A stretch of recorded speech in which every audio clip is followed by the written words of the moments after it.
ये episode number 676 के साथ आ चुका हूँ। एपिसोड की शुरुआत वहीं से होती है जहाँ से पिछले वाले एपिसोड का एंड हुआ था। फैंग जो था उसने यहाँ पे अपने डिमोनिक सी को फाइनली ओपन कर लिया है और डिमोनिक सी को ओपन करने के बाद अब वो कर ये सकता है कि जो डेजोलेट और इस आइलैंड के चारों तरफ है उसमें से धीरे धीरे करके उन्हें अपनी डिमोनिक सी के अंदर एब्जॉर्ब कर सकता है और अपनी डिमोनिक पावर को बढ़ा सकता है। बट ऐसा नहीं है कि उसकी सारी जो प्रॉब्लम है उसका सोल्यूशन मिल चुका है, बल्कि और उल्टा हो गया। थोड़ा थोड़ा डेजोलेट और है ना उसको अपने डिमोनिक सी में एब्जॉर्ब कर सकता है, बट भारी मात्रा में जो सी के बीचों बीच जो डेजोलेट हो रहा है वो उसमें काफी ज्यादा प्रेशर है जिसको वो सह नहीं सकता, मारा जाएगा। यानी अभी भी वो उसका पूरी तरह से सोल्यूशन नहीं हुआ है सारी प्रॉब्लम्स का। यानी वो भारी डिमोनिक जो सी में जो डेजोलेट हो रहा है उसको एब्जॉर्ब नहीं कर सकता। यानी आप सीधा सीधा समझो तो अभी भी यहाँ पे उसके पास कुछ ऐसा रास्ता नहीं बना कि वो इस डेजोलेट आइलैंड से बच के बाहर निकल पाए। कि बाहर और भी ज्यादा भारी मात्रा में डेजोलेट हो रहा है कि अभी भी उसकी चारों तरफ बढ़ रहा होता है उसे काटने के लिए। बट क्यानकी कहता है ये लेनफेंग आखिर तुम वहां क्या कर रहे हो, मुझे लगा तुमने यहाँ पे उसको समझ लिया है, तुम बच सकते हो, तुम्हें कोई दिक्कत आ। तो लेनफेंग को दिखाते हैं जो कि काफी ज्यादा घबरा रहा होता है, बट फिर भी यहाँ पे वो कहता है कि चिंता मत करो, मेरे लिए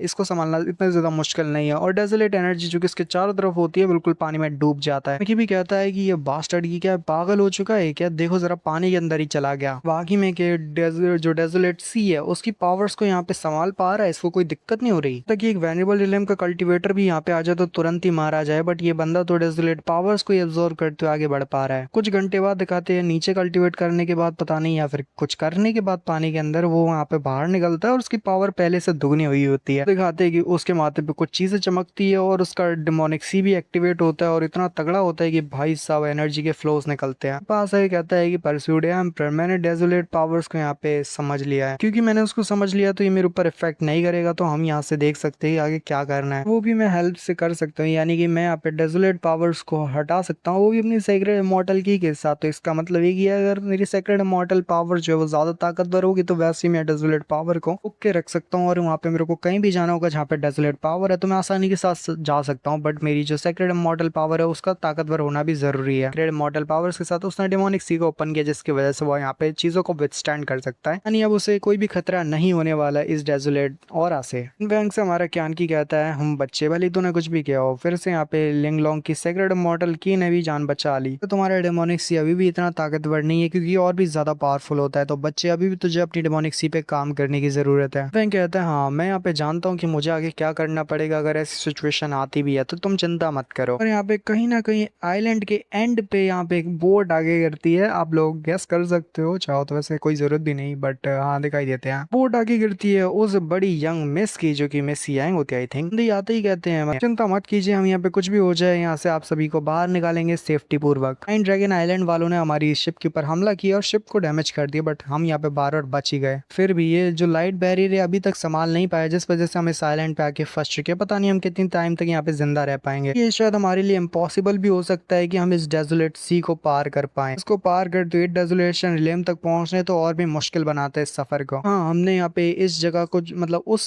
बोर्ड के ऊपर से जाने से पहले मैंने यहाँ पे मतलब फैमिली तक एक मैसेज भेज दिया था। हो सकता है कि हम यहाँ पे इस आइलैंड पे फंसे हुए हैं, वो लोग या हमारे फैमिली वाले हमको बचाने के लिए आ जाएंगे। हो सकता है कि जो पावर हाउसेज हैं जो हमारे पीछे पड़े हैं ना, ये जैसे नाइन ड्रैगन आइलैंड वाले लोग, वो हमें ढूंढ ले। यंग मिस कहने लगती है कि तुम क्या बकवास कर रहे हो, तुम यहाँ पे ये कहना चाहते हो कि भागने से पहले हम जो तीन लोग यहाँ पे भागे हैं उस शिप के ऊपर से अपनी हमारी फैमिली को रिपोर्ट कर दिया है, बट हमारी फैमिली को पता चल भी जाएगा तो वो इस आइलैंड के ऊपर हमें ढूंढने के लिए आएंगे। ये डेजोलेट आइलैंड जो कि पूरे डेजोलेट जो ऑरा है ना उसके बीचों बीच है, लगता है कि हमारी फैमिली हमें ढूंढते हुए यहाँ तक आएगी, मुझे तो बिल्कुल नहीं लगता। मुझे तो ये भी नहीं पता कि हमारी फैमिली वाले जो लोग हैं वो इस डेजोलेट आइलैंड को ढूंढ भी पाएंगे, मेरे ख्याल से तो कभी जिंदगी में भी नहीं। मुझे नहीं पता, तुम लोगों की वजह से ये सब हो गया है, तुम लोगों को यहाँ पे कंट्रोल करना चाहिए था, देखना चाहिए था कि आगे आगे कहाँ जाना है। इस चीज को ठीक से कंट्रोल नहीं कर पाए और यहाँ पे आके हम लोग फंस चुके हैं। गलती तो तुम दोनों की है, तुम दोनों को तो यहाँ पे मुझे काम से निकाल ही देना चाहिए था। मुझे यहाँ पे बोल रहे हो कि अभी भी यहाँ पे बहुत ज्यादा टाइम लग सकता है, तो मैं समझ नहीं आती, मुझे एक महीने के अंदर 8 डेजोलेशन रिलेम तक पहुंचना होगा चाहे कुछ भी हो जाए। अगर तुम ऐसा नहीं कर पाते तो तुम्हें कॉन्सिक्वेंसेस को भुगतने के लिए तैयार रहना चाहिए जब हम वापस लौटेंगे। तो वो दोनों की तो भाई साहब सटक ही जाती है कि इतना ज्यादा लंबा 50 सुनाने के बाद भला बताओ कौन सा बॉडीगार्ड जो कि पावरफुल होगा अपनी यंग मिस से, वो भी एक आइलैंड पे अकेले, तो भाई कोई छोड़ेगा ही नहीं ना, आप समझ ही सकते हो। यंग मिस भी कहती है कि हे तुम दोनों को क्या हुआ, तुम अपनी पावर्स को क्यों रिलीज कर रहे हो, आखिर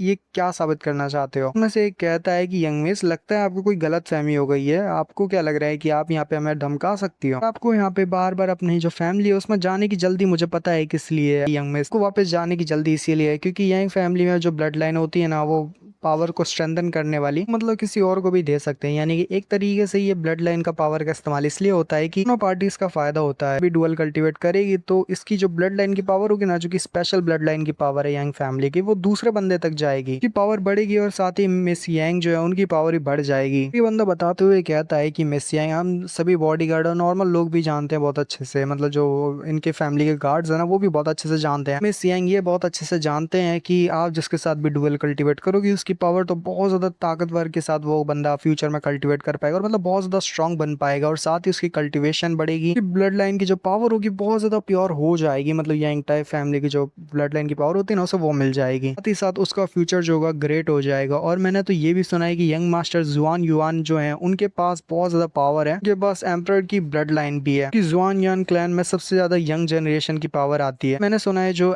जो बंदा है ना, ये जो यंग मास्टर जुआन युआन है, ये जुआन युआन क्लैन से मार्शल एम्पर डिसेबल भी रह चुके हैं। और इसके साथ साथ ही मुझे पता है ये बात भी कि उनकी शादी आपके साथ तय हो चुकी है, कि इस वजह से दोनों पार्टीज को यहाँ पे बहुत ज्यादा फायदा होने वाला है। यानी जो जुआन युआन यंग मास्टर जुआन युआन है उनकी शादी आपके साथ होगी तो आपको भी चांस बनेगा यहाँ पे स्ट्रांग बनने का और साथ ही वो भी ताकतवर बन जाएंगे। यंग मास्टर जुआन युआन है उनको यहाँ पे चांस बन जाएगा जो एम्परर की ताकत है वो हासिल करने का एक हो जाएगी। तो एक सीधा सीधा बात समझ लो कि यहाँ पे कोई एम्परर है जुआन युआन, बंदा अगर इस लड़की के साथ कल्टीवेट करेगा जो कि पहले से ही फ्यूचर में तय है, उसे तो बस फायदे से मतलब है। जो कि इस लड़की के साथ डुअल कल्टीवेट करेगा तो उसकी पावर बढ़ेगी, ब्लड लाइन की पावर बढ़ जाएगी तो वो एक दिन महान एम्पर बन सकता है जिसकी शादी इस लड़की से तय हुई है। ये लड़की चलता फिरता ऐसा खजाना है जो कि कल्टीवेटर्स के लिए है, क्योंकि ये लड़की यहाँ पे ज्यादा पावरफुल नहीं है और दो पावरफुल लोगों का सामना नहीं कर सकते। तो बंदे भी कहते हैं कि अब ऐसी बात है तो यहाँ पे हमें तुम्हारी ब्लड लाइन की पावर चाहिए, साथ ही हम तुमसे वो पावर छीन लेंगे। एक बार हम तुम्हारे साथ डुअल कल्टीवेट कर ले तो फायदा तो हमारा ही होगा। हाँ, ये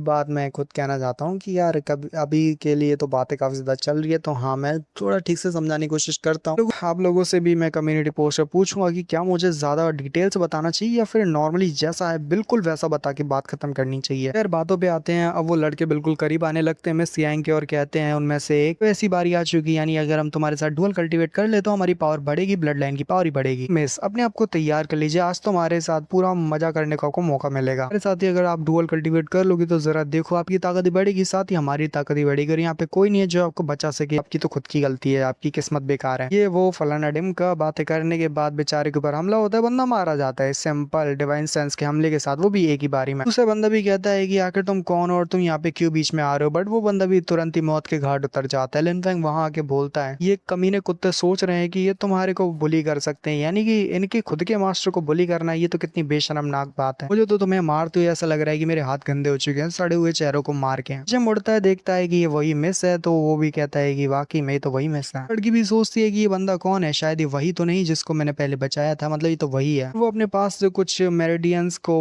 ठीक करने के लिए वो उसको कुछ देता है दवाई वगैरह, मतलब एलेक्सर वगैरह, जो को खा के मतलब जिनको खा के वो यहाँ पे अपनी पावर्स को फिर से ठीक कर सकती है। तो थैंक यू करती बट लिन फेंग चला जाता है और यहाँ पे एपिसोड का भी एंड हो जाता है। मिलते हैं सोनोरा, बाय बाय।